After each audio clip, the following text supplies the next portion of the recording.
ناانصافی جب بڑھ جائے، ظلم جب بڑھ جائے، اقربا پروری، سفارش اور جس طریقے سے دھوکے کے ذریعے، دھاندلی کے ذریعے حکومتیں قائم ہوتی ہیں، جس طریقے سے عام لوگوں کے ساتھ ناانصافی کی جاتی ہے مہنگائی، ٹیکسز کی صورت میں، تو پھر اسی قسم کا ماحول ہوتا ہے جس قسم کا ماحول آج پوری دنیا بنگلہ دیش کے اندر دیکھ رہی ہے۔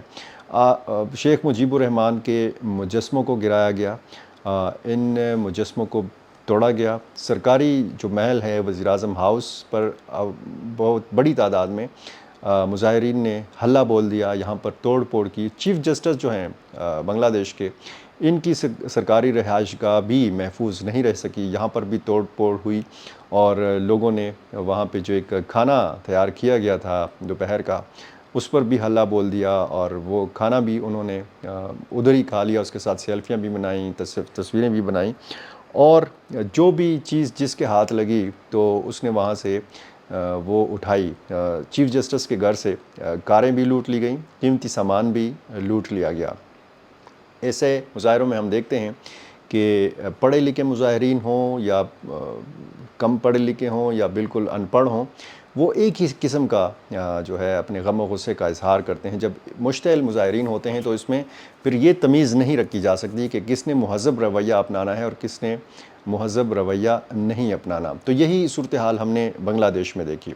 اب مسئلہ کیا تھا؟ مسئلہ یہ تھا کہ 1971 میں جن لوگوں نے بنگلہ دیش کی آزادی میں کردار ادا کیا تھا، یعنی فریڈم فائٹرز جن کو کہا جاتا ہے، جنگ آزادی کے جو ہیرو جن کو مانا جاتا ہے، ان کے لیے ایک ملازمتوں میں، سرکاری ملازمتوں میں کوٹا سسٹم تھا، 1971 سے چلا آ رہا تھا، بلکہ 1972 سے، یعنی آزادی کے اگلے سال سے یہ سلسلہ چلا آ رہا تھا، اور اس کے بعد یہ فریڈم فائٹرز جو ہیں، ان کے بیٹوں کے لیے، ان کی اولاد کے لیے پھر یہ کوٹا سسٹم بڑھایا گیا، اور اب خالدہ ضیاء کی شیخ حسینہ واجد کی حکومت میں ایسے فریڈم فائٹرز کے لیے، یعنی ان کے پڑ پوتوں کے لیے اور پڑ پوتیوں کے لیے بھی، گرینڈ سنز اور گرینڈ ڈاٹرز کے لیے بھی یہ کوٹا بڑھا دیا گیا۔ اسی پر بنگلہ دیش کے اسٹوڈنٹس نے احتجاج شروع کیا، اور انہوں نے کہا کہ یہ جو 30% کا کوٹا ان لوگوں کے لیے رکھا گیا ہے، یہ ناانصافی ہے،